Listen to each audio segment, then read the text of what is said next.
Okay, so good morning, everyone. This is the second of our series on project management for the MNI University, and this session will be on risk management. And I know that this was a topic that we had a lot of questions about in our last session. So I hope that we're able to answer all those questions. During the session, if you have questions, just raise your hand, ask me, enter them in the chat, and hopefully we'll be able to answer everyone's questions fully. So let's get started. Our agenda today, is we're first going to describe what is risk.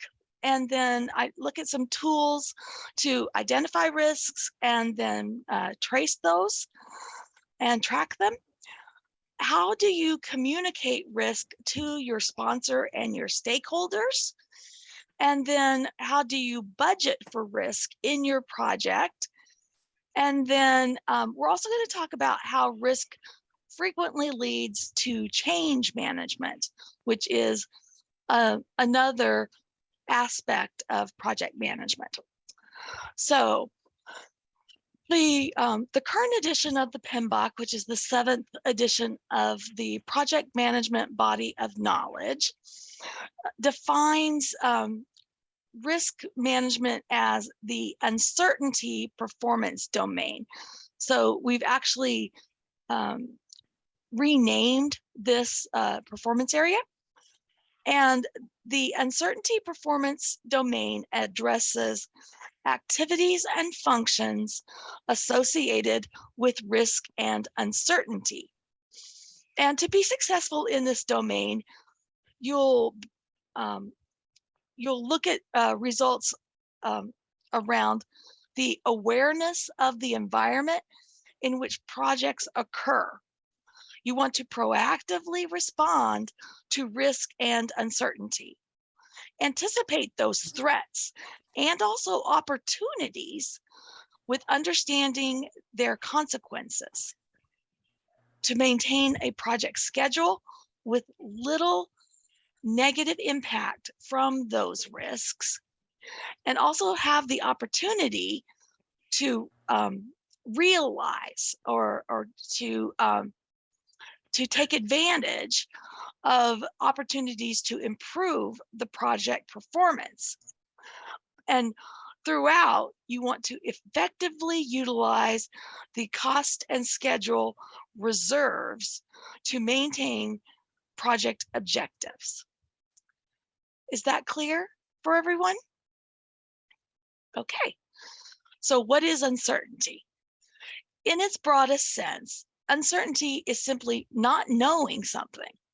So you don't have all the information, you don't have all the answers, but it's stated in the PMBOK guide that there are many nuances to uncertainty, such as risk that is associated with not knowing future events, ambiguity associated with not being aware of current or future conditions, and then complexity associated with dynamic systems having unpredictable outcomes. So this is how we define risk when we're talking about risk management or uncertainty. So these definitions hopefully will help you to better understand or describe the uncertainty performance domain. So uncertainty is a lack of understanding and awareness of issues, events, paths to follow, or solutions to pursue.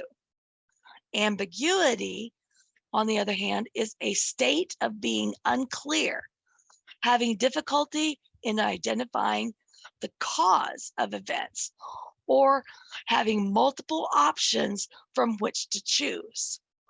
Complexity is a characteristic of a program or project or its environment that is difficult to manage due to human behavior, system behavior, and ambiguity.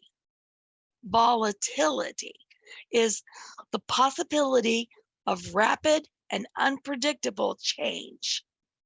And then finally, risk is an uncertain event or condition that, if it occurs, has a positive or negative effect on one or more of the project outcomes.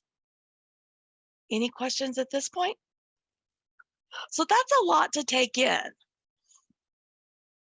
But overall project risk is the overall effect of uncertainty on the project as a whole, arising from all of these sources of uncertainty. And so this stacks up, and you will have multiple risks from all sorts of sources, and they stack up to become your overall project risk.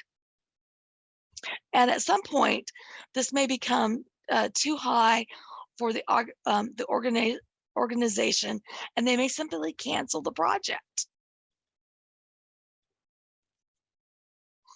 Oops, looks like I got a little problem here with my slide.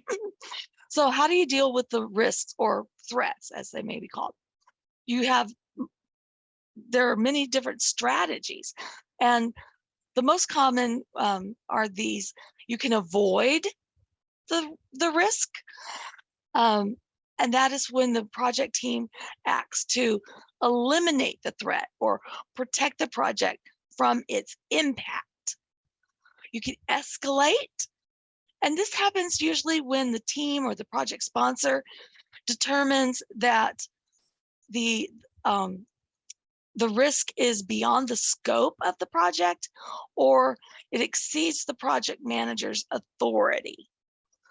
To transfer means to shift the ownership of the risk to a third party to manage. And then that third party will bear the impact of the risk if it does occur. You can mitigate. This is one of my favorites. You can mitigate the risk by taking proactive actions to reduce the probability of its occurrence or the impact if it does occur.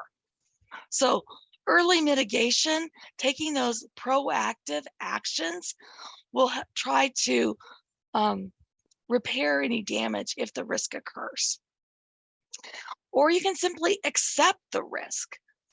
Now, this acknowledges that the risk exists, and you just simply accept it. You don't take any actions, and there are two things you can do. You can build a contingency plan, or you can just do nothing. I don't like that, but that is a strategy. So how do you identify risks? You have to consider the project in its environment. And this is something that you do in conjunction with your team. And the project manager is not going to have all the knowledge, all the skill to be able to do this in a vacuum. So you want to engage your team to consider all the possibilities. Oh, are you guys not seeing the slides? Oh, I'm so sorry.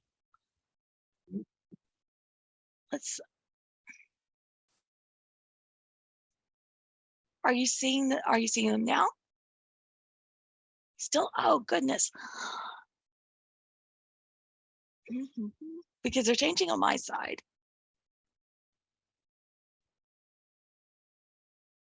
Let me go back.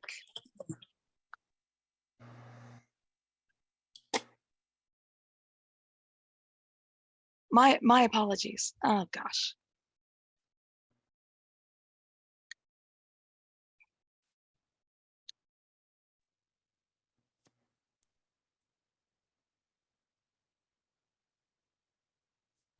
Can you see that now? The introduction slide? All right. Oh, my apologies.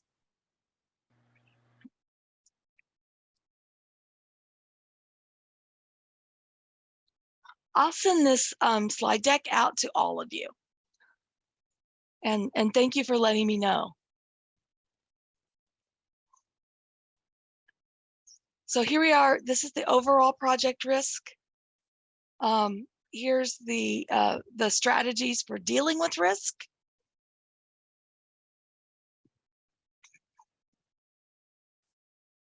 So here we are, identifying the risk. This is where we dropped off. All right. So considering the risk in the environment. So what do I mean by environment? Technology is one environment. So does your project involve complex, evolving, or possibly obsolete technology? And if that is the case, what sort of threats or risks might occur as a result of that? Does anyone have a suggestion or an example?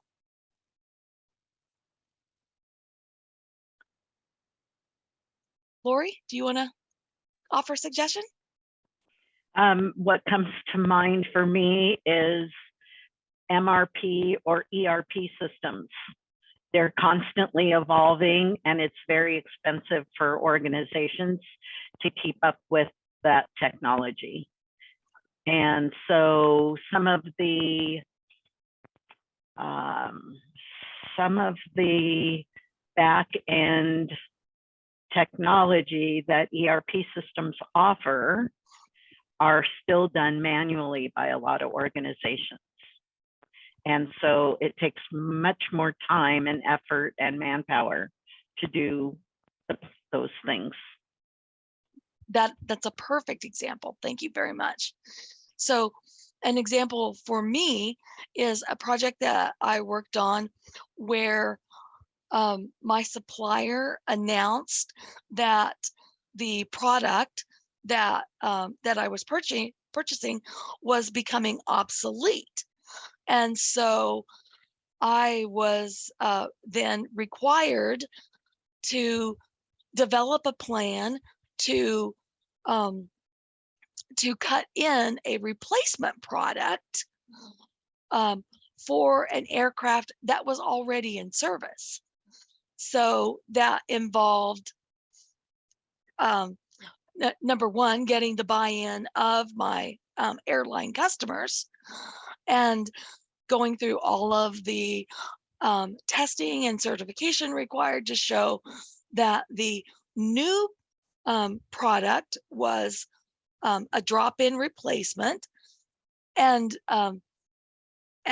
that had to be done in a very short time because there was an absolute date when the supplier would no longer produce the existing product.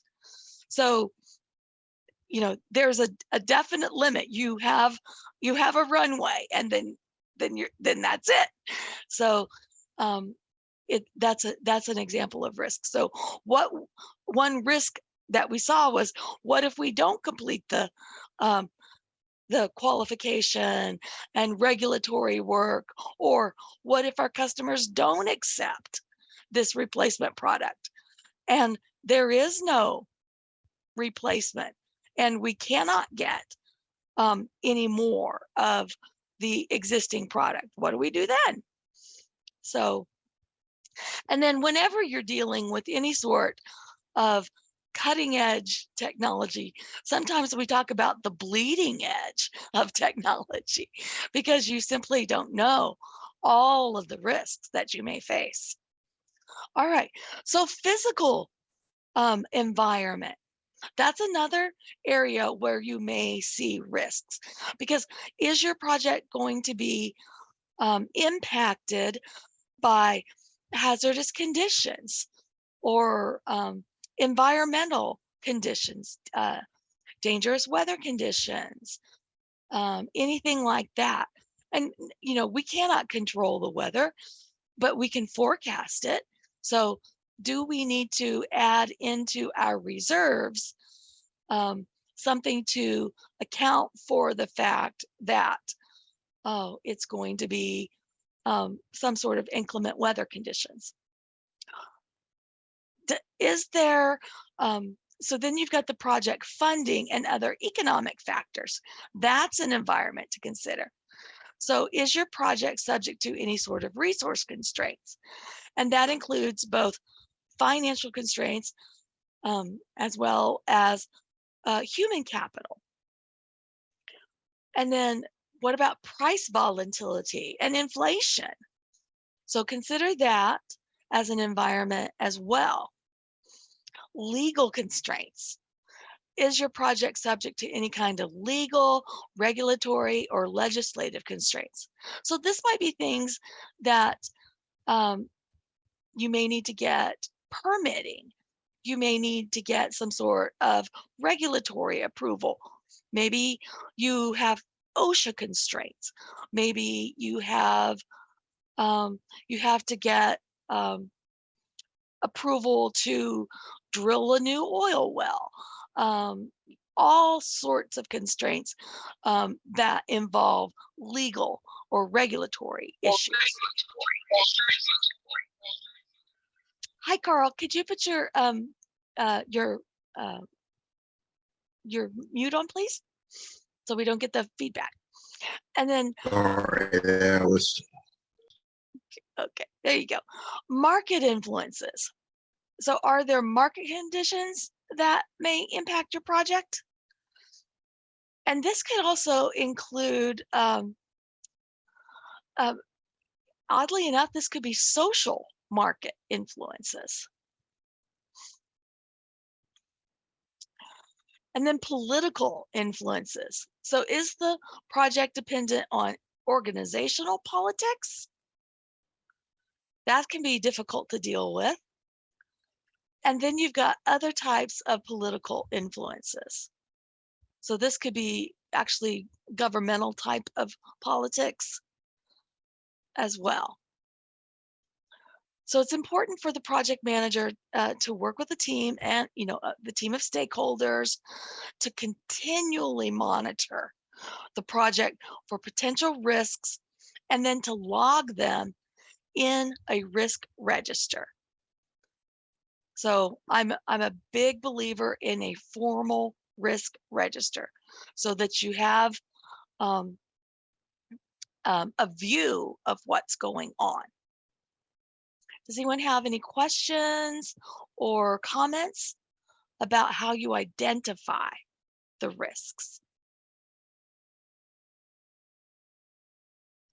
Okay, let's move on. So now we're going to evaluate the risks that we've identified. So the ISO 14971 risk assessment matrix. So this is a tool you may see used frequently. The ISO actually no longer requires a risk assessment matrix, but it's still a very standard tool.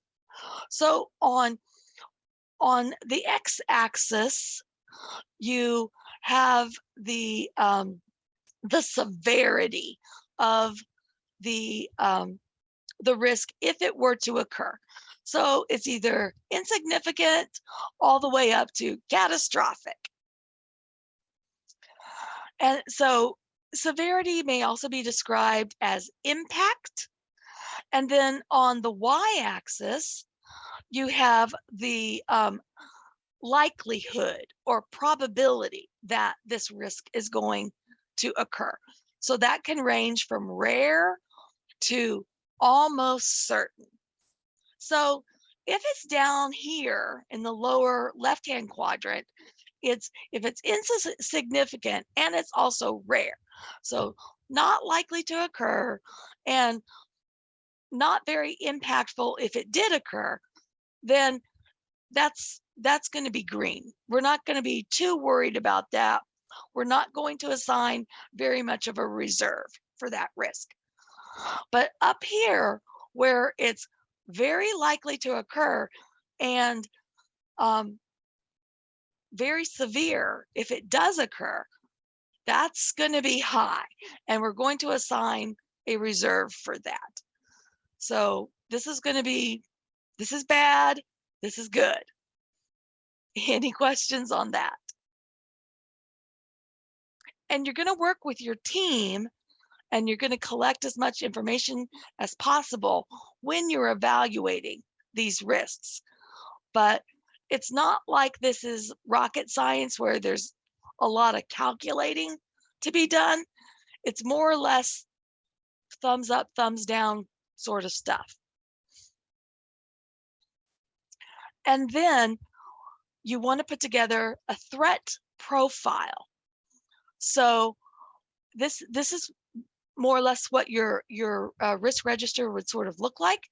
You give an ID, you give a short name to the risk, you list the impact and the probability, and the impact multiplied by the probability results in a severity score. And this is where you begin to build your overall risk profile for your project. So all of these things together will help your project, your team understand what the overall project risk is. Okay? And this is just a snapshot right out of the PMBOK guide. Carol, did you have a question? Yes, hi, Angela. From your experience, how often do issues arise that aren't in your risk assessment? They're surprises, and how do you handle those? Thank you. Okay. Hopefully your team is able to because of your constant vigilance, you're able to keep most things in the risk register, but it is possible that things will come up that are surprises. And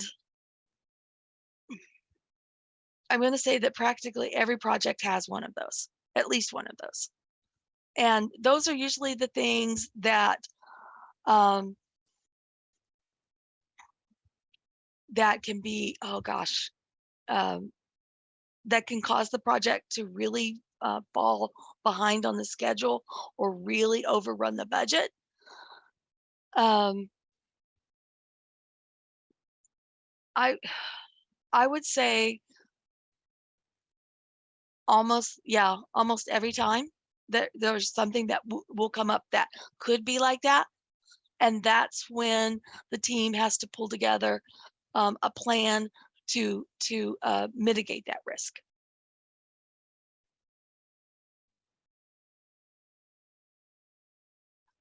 Is that helpful? Yes, thank you, Angela. Mm-hmm. Are there any other questions? Okay, if not, I'll move on. So taking the numbers that you calculate, and you can see that you can calculate these month over month. You can begin to create a timeline and graph these, and this sort of visual shows you how the threat profile is reduced over time. That's your goal, to reduce the threat profile over time through your activity to mitigate or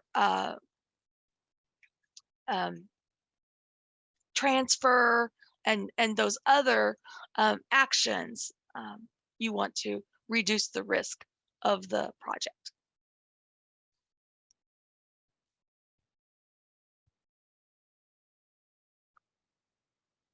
Any questions here?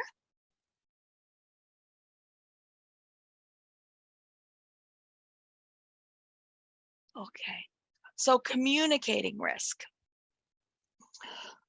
Risk reviews. So it's very important to regularly schedule risk reviews, and there are different levels of risk reviews because you want to keep your team of stakeholders, and especially the sponsor, apprised of any risks in the project. One of the best ways to do that is through your daily stand-ups. If your project is following a stand-up method. So this is the daily stand-up is a good way to cadence, or to pulse the team for any new risks that are coming up, or any activity to improve the risks, and just to get those progress reports to resolve the active risks. But a more formal way is your weekly status meetings. And this is where you're going to be updating your risk register, taking action on your risk management, making certain that everything is working. And so that's a more formal. You're going to be getting the status from each member of the team on risks that they're working on. And then finally, you've got your retrospectives or your lessons learned meetings. And this is where you'll understand why risks have occurred in the first place, and you'll seek improvement. So this is going to identify best practices and implement them. I do want to add another sort of meeting. I didn't put it in the slide, but a postmortem can also be useful. And this is after something has happened, you will hold a postmortem to find out why did this occur? What did we do right? What did we do wrong? How could we have done something differently? And a postmortem oftentimes is used when something goes wrong, but it can also be used when something goes very well, so that you could identify a best practice. It's sort of like a retrospective, but it's much more detailed. It usually involves interviewing the participants, and will result in a report and an outbrief. Any questions there?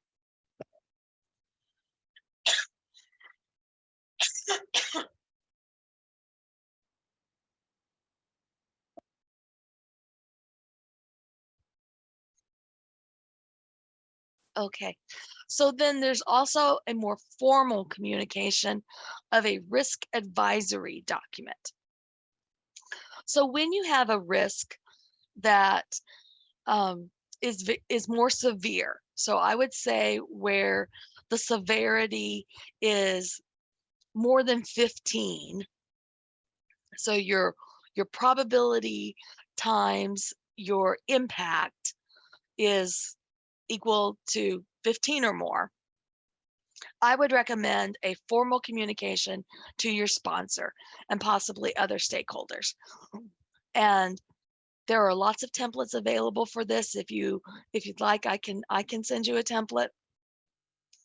But whatever template you use, it should contain at a minimum the name of the project and the date of the communication, the name of the project manager, the type of risk that you're describing, all of the facts that are related to the risk. So what is the relevant information that you have at the time, the probability and the impact of the risk, so that's the severity, the strategy to deal with the risk, and why your team has selected that strategy.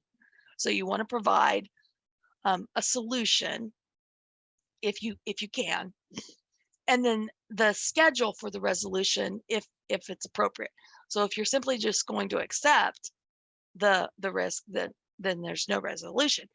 But if you're going to mitigate the risk, what are you going to do to mitigate that risk, and what is the schedule for that? Because if you're facing a severe risk, you want to communicate that formally to your sponsor as soon as possible, because you do not want your leadership to be blindsided by a risk which may become an issue, and that could derail the project or have further ramifications to the organization. So you want to be open and honest and transparent about this potential risk. And so that's why I would recommend a formal communication, so that you have this fully documented up front and as soon as possible. Does anyone have any questions about that?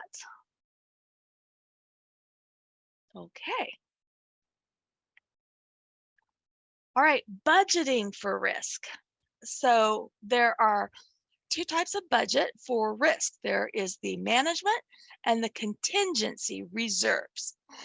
Now, a reserve is simply it's like an account. It's an amount of either time or money that is set aside to account for your risk management. So a contingency reserve is set aside to address identified risk should they occur. Now, because this is a known risk, the amount that is set aside for the contingency reserve is calculated as the cost of the project multiplied by the risk of the contingency. So if you've got $1 million project and the risk of the contingency, so the probability that this risk is going to occur, is 15%, then you take the $1 million times 15%, and your reserve, your contingency reserve for that individual risk would be $150,000. Now, you do this for every known risk, and that's how you create your contingency reserve. Management reserve is a budget category for unknown risks, and it's anything that's unplanned, but within scope of the project. So this is usually established by the organization between 5 and 15%. It's dependent on the organization's appetite for risk. So if your company is really risk averse, it'll be more. If they have an appetite for risk and they're willing to, run really hot, it may be lower. So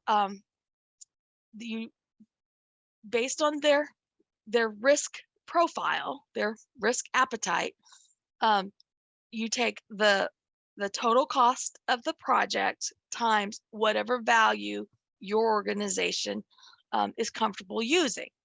And again, that's typically between 5 and 15%.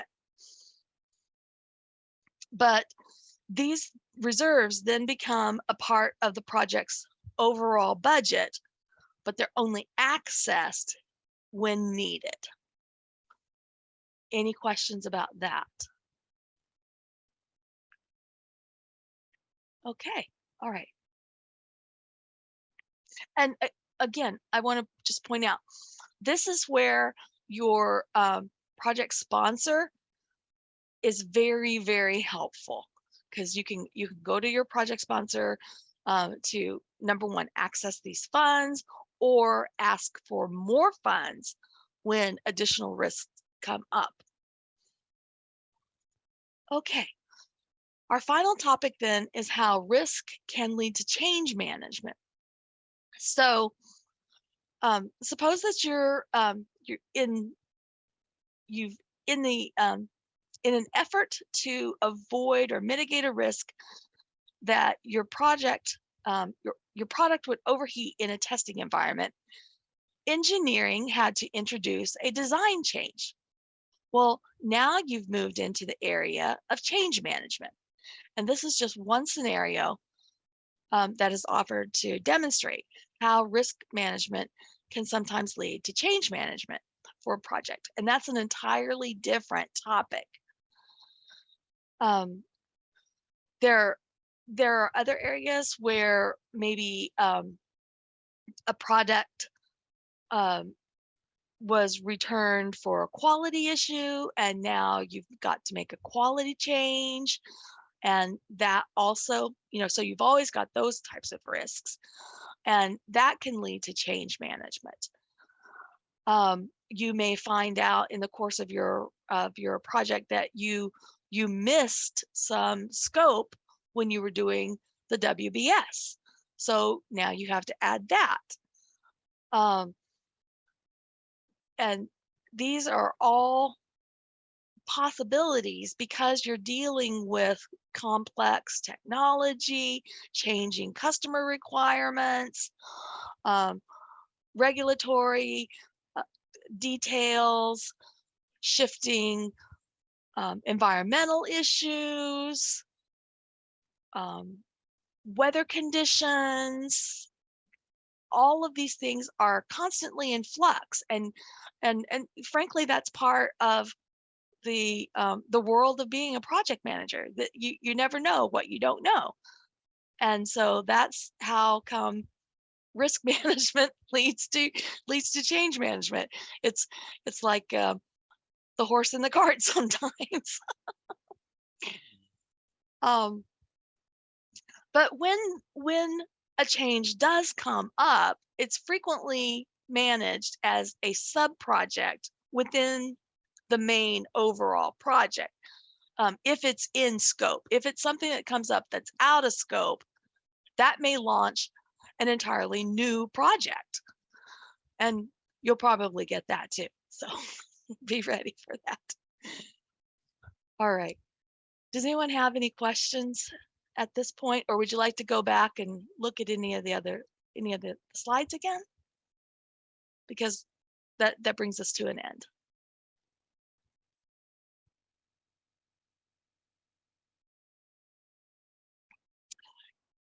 Katie or Sam, I just want to make sure I covered everything that you wanted.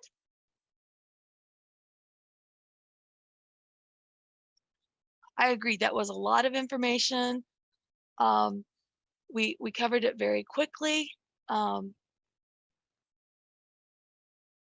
again, I can send the slides out to everyone.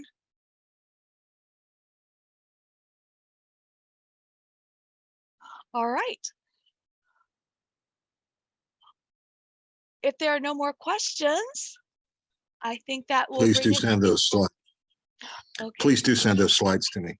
I will do that. And can you do from last week also, since I missed? I will be happy to do that, Carl. Thank you. All right. Thank So if you would like to contact me, if you think of any questions, you need any further help, you'd like a template, this is how you can contact me. My phone number, website, and email address. And again, thank you so much for attending. It's been my pleasure to talk to you today about risk management, one of my favorite topics. And Carol, thank you. I see your message. And Katie tells me that the recording will be going online soon, so you'll be able to access the recording from last week as well as this week. And thank you so much for your participation. It's been a pleasure, and I'll see you next week. Thanks, everyone. Have a great day. Bye-bye. Bye, everybody. Have a good weekend. Bye-bye.